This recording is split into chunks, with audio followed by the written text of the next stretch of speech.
Hey guys, Dylan with ShaloTek here. Had a lot of questions recently. We apologize for not getting this video out sooner, but people have been asking, hey, can you guys put out a video that kind of shows off the flex frame, how to assemble and disassemble. So if you see here, we actually have a couple of different variations.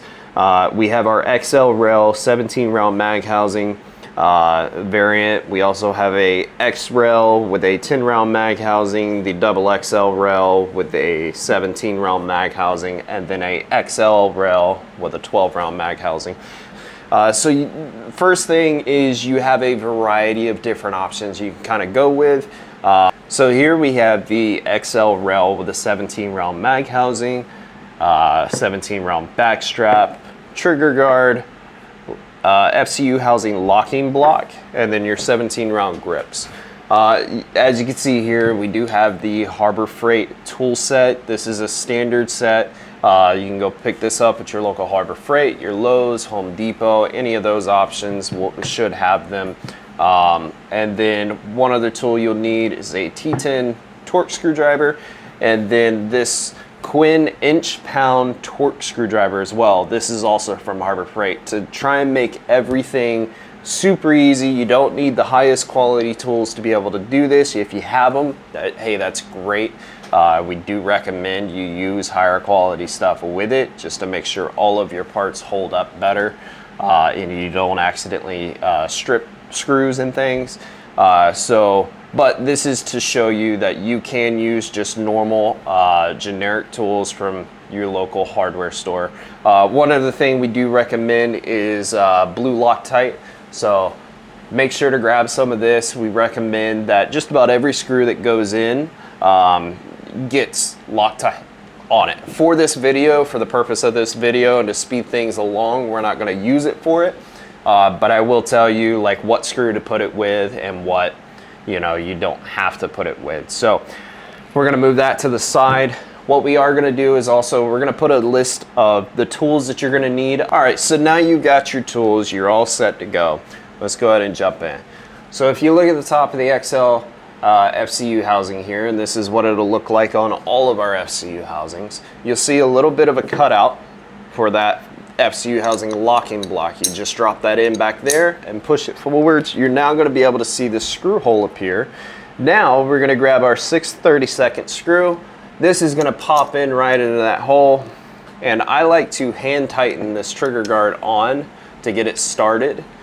Seems to make life a little easier. So you get that on there, and then we're going to tighten that screw down just a little bit, not completely tight, but enough that it's not going to wiggle around a ton. Okay, once that's on, that's not wiggling around a lot. The next thing we're going to do is we're going to get our set screw. So we're going to grab our 440 set screw here, and let's get this set up.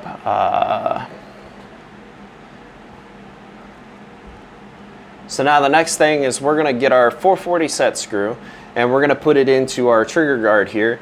Now this set screw can go in both left or on the right side, but it does need to go on the left side. So you need to make sure that that happens. What you can see here with the set screw is, and let's see if we can get it to show up fairly well.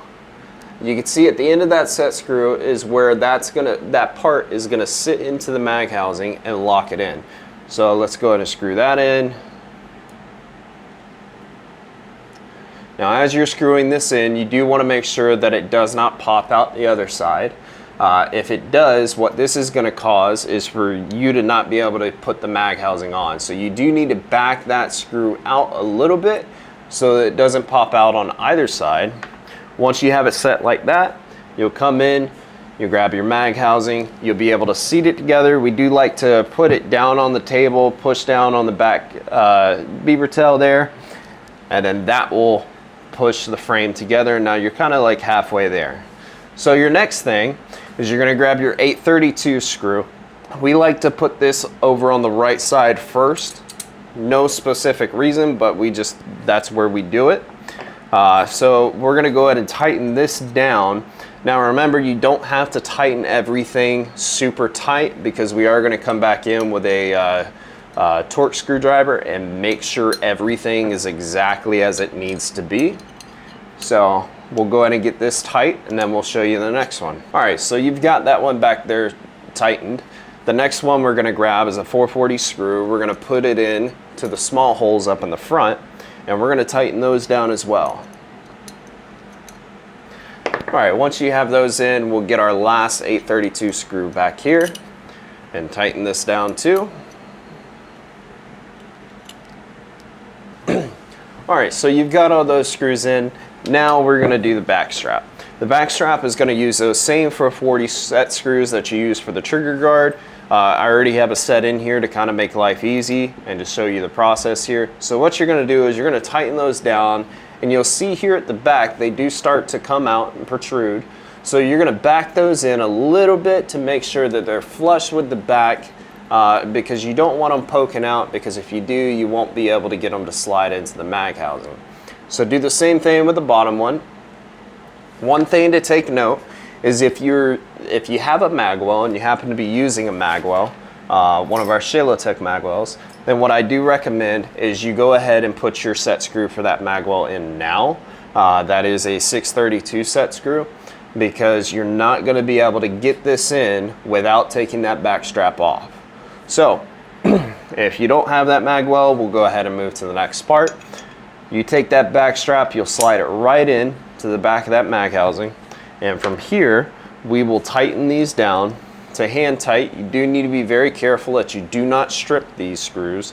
One other thing to take note is I didn't mention it prior, but you do want to use Loctite on these screws. It will help hold them in place so that as you're shooting, they do not come loose. So you get these guys tight and you're good to move to the next step. All right, so those back strap screws are in. You've got the top screws in here. Your next step, you're getting your grips on. So let's go ahead and get your grips screwed in. Your grip screws are going to use a T10 screwdriver. So that makes it fairly easy all the way around. Our original version of this used grip screws and grip screw bushings. Those ended up having an issue with not staying put, or the grip screw bushings were over tightening and getting stripped. So we did switch to another alternative, and this has helped to improve the frames so that hardware is easier to come by, and you're not so much having to worry about stripping screws. All right, so now you've got your ShaloTek flex frame built. Okay, your next thing, and this is going to be one of the last things, is you're going to go in and you are going to tighten each screw down to its specific torque spec. If you're unsure of what those torque specs are, we'll cover those now in this video.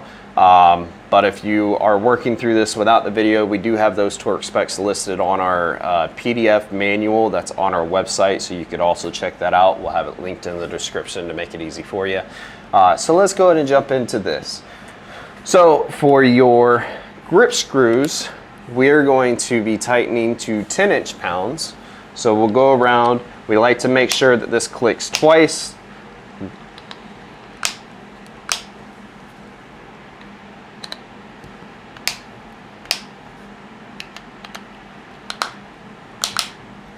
Okay, so your grip screws are good.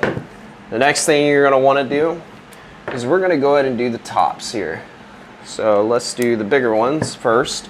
These guys, so the two up here and the two in the back are both going to be tightened to 14 inch-pounds. So let's go ahead and get that set on our torque wrench. If you did happen to buy the one from Harbor Freight, all you got to do is push down and you can turn to 14 inch. And then we're going to tighten these down to 14 inch-pounds. So again, I'm listening for those two clicks.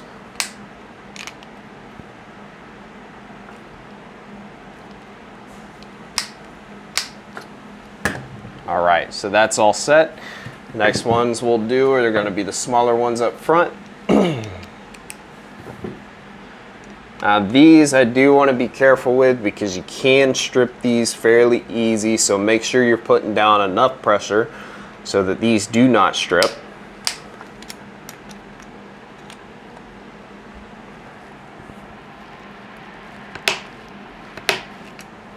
Okay, those are all good. So the last one we're gonna do is the screw into the trigger guard.